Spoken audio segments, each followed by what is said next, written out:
Bismillahirrahmanirrahim. Assalamualaikum warahmatullahi wabarakatuh. Waalaikumsalam warahmatullahi wabarakatuh. Alhamdulillahi rabbil alamin. Wassalatu wassalamu ala asrofil anbiya wal mursalin wa ala alihi wa sahbihi ajma'in, amma ba'du.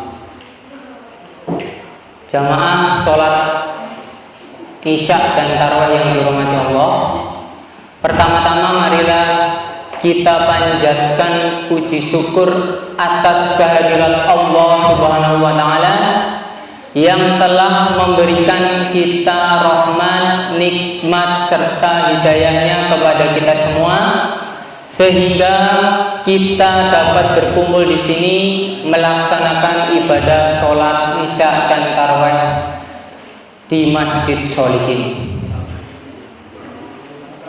Sholawat serta salam tak lupa kita haturkan kepada junjungan kita Nabi Agung Nabi Muhammad Sallallahu Alaihi Wasallam yang kita nantikan syafaatnya di yaumul akhir.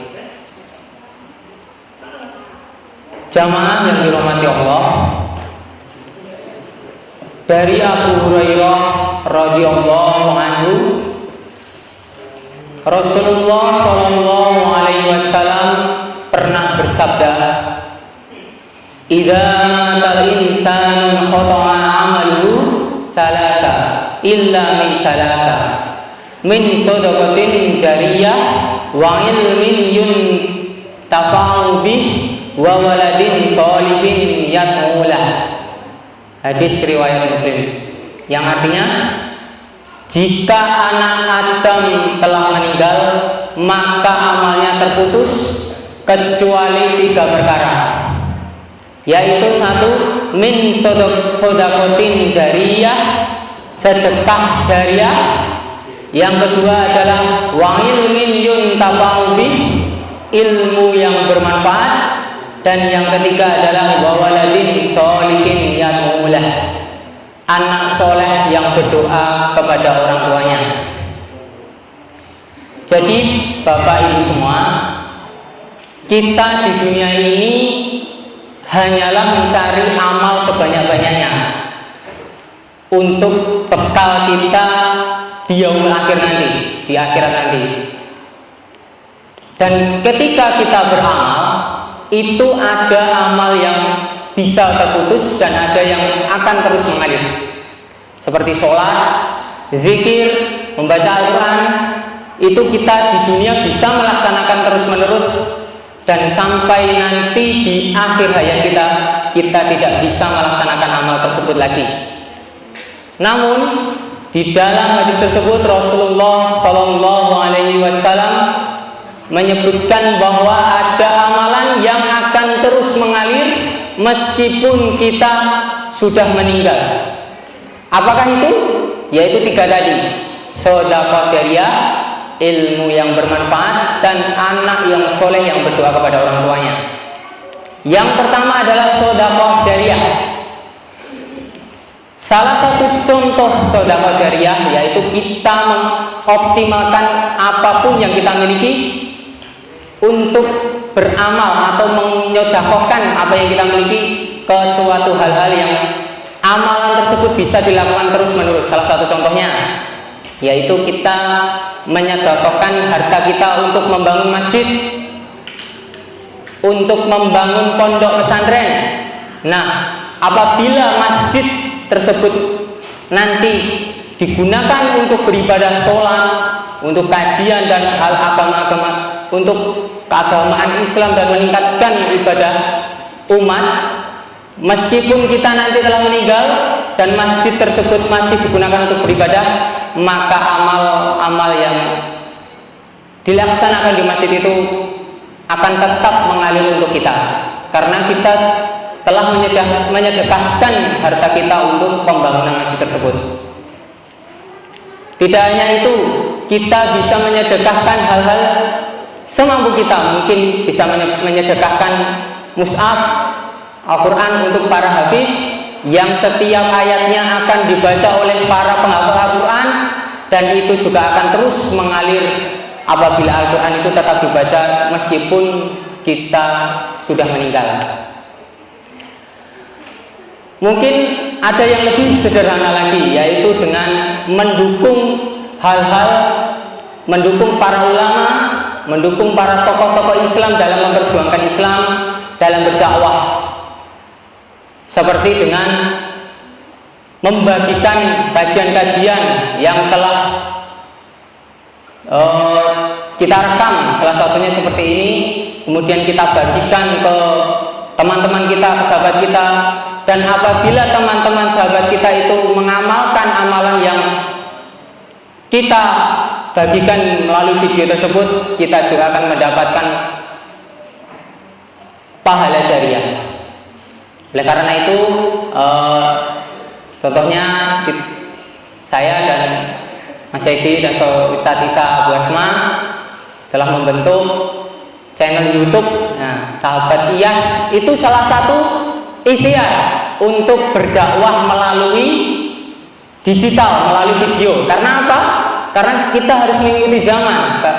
Di saat pandemi seperti ini tidak boleh ada kajian secara terbuka, akhirnya kajian melalui YouTube. Karena sekarang era digital, semua orang membuka sosmed, membuka YouTube. Oleh karena itu, YouTube harus kita penuhi dengan hal-hal yang positif. Salah satunya yaitu kajian-kajian atau ilmu agama. Nah, Bapak Ibu semua apabila ikut mensubscribe, nah, mensubscribe itu mendukung.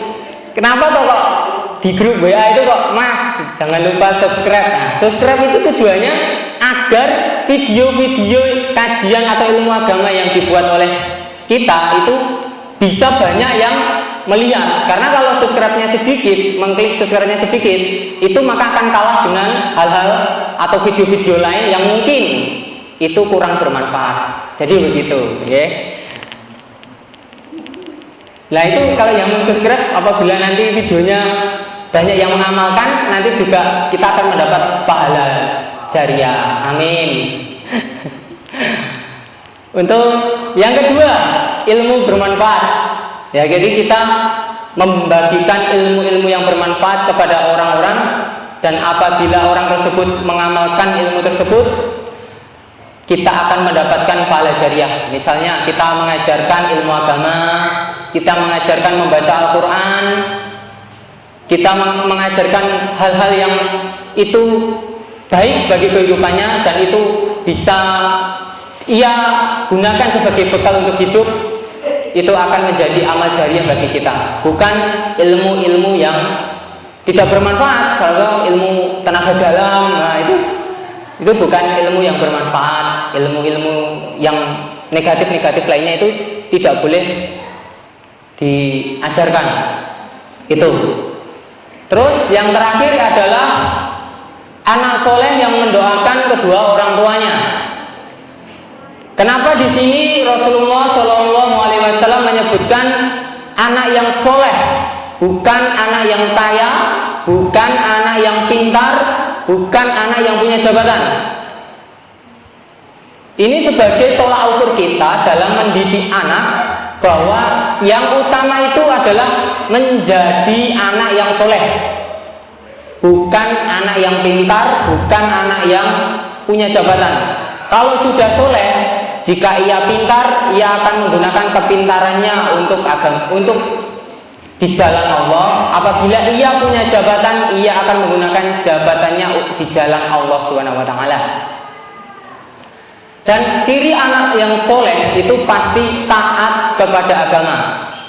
Dengan dia taat kepada agama, maka ia tahu bagaimana berbakti kepada orang tua, dan salah satunya yaitu mendoakan orang tua.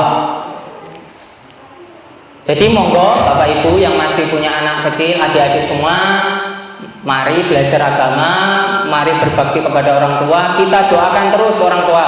Allahumma ghfirli wali walidaya warhamhuma kama rabbayani shaghira. Ya Allah, ampunilah dosa-dosaku dan dosa kedua orang tuaku, serta berbelas kasihanlah kepada mereka berdua sebagaimana mereka berbelas kasihan kepada diriku di waktu aku kecil.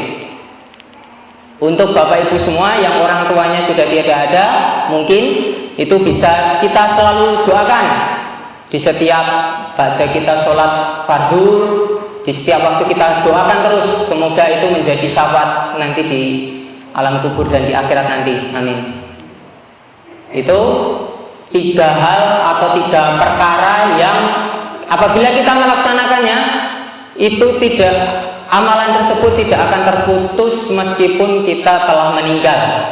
Ini suatu investasi Bapak Ibu. Kita beramal itu harus seperti itu. Kita harus memilih amalan-amalan yang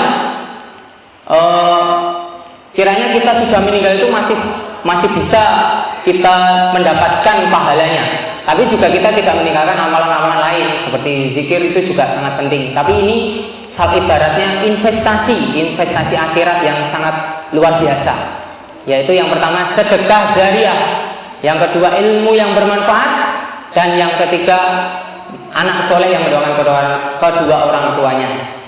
Monggo di bulan Ramadan ini sebentar lagi sudah akan berakhir, momentum untuk melaksanakan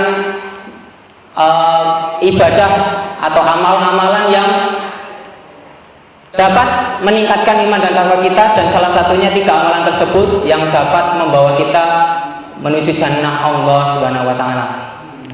Semoga kita termasuk hamba Allah yang beruntung dan kita bisa dipertemukan nanti di jannah Allah. Amin. Akhirul mungkin hanya ini yang dapat saya sampaikan. Apabila ada salah kata saya mohon maaf. Akhirul da'wah, assalamualaikum warahmatullahi wabarakatuh.